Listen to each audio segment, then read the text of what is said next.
साथियों, मैं 2016 में गौड़ीय मठ के शताब्दी समारोह में आप सबके बीच आया था। उस समय मैंने आपके बीच भारत की आध्यात्मिक चेतना पर विस्तार से बात की थी।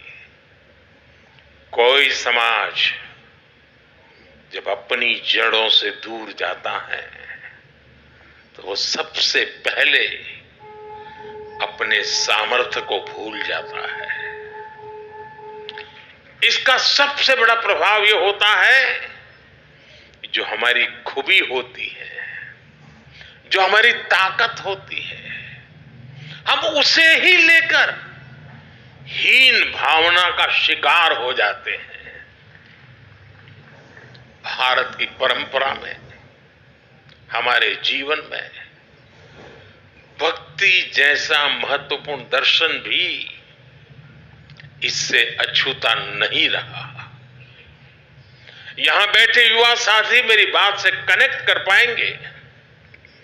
जब भक्ति की बात आती है तो कुछ लोग सोचते हैं कि भक्ति, तर्क और आधुनिकता ये विरोधाभासी बातें हैं, लेकिन असल में ईश्वर की भक्ति हमारे ऋषियों का दिया हुआ महान दर्शन है। भक्ति हताशा नहीं, आशा और आत्मविश्वास है। भय भक्ति नहीं, उत्साह है, उमंग है। राग और वैराग्य के बीच में जीवन में चैतन्य का भाव भरने का सामर्थ्य होता है भक्ति में। भक्ति वो है जिसे युद्ध के मैदान में खड़े श्री कृष्ण के गीता के 12वें अध्याय में महान योग बताते हैं, जिसकी ताकत से निराश हो चुके अर्जुन अन्याय के खिलाफ अपना गांडी उठा लेते हैं। इसलिए भक्ति पराभव नहीं, प्रभाव का संकल्प है।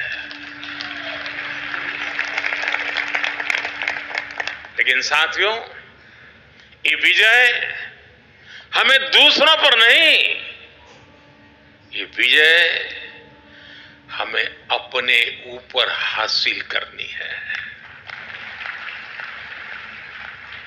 हमें युद्ध भी अपने लिए नहीं, बल्कि धर्म क्षेत्र कुरुक्षेत्र की भावना से मानवता के लिए लड़ना है। और यही भावना हमारी संस्कृति में, हमारी रगों में रची बसी हुई है।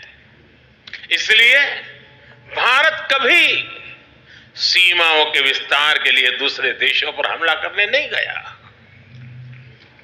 जो लोग इतने महान दर्शन से अपरिचित थे, जो उसे समझे नहीं, उनके वैचारिक हमलों ने कहीं न कहीं हमारे मानस को भी प्रभावित किया।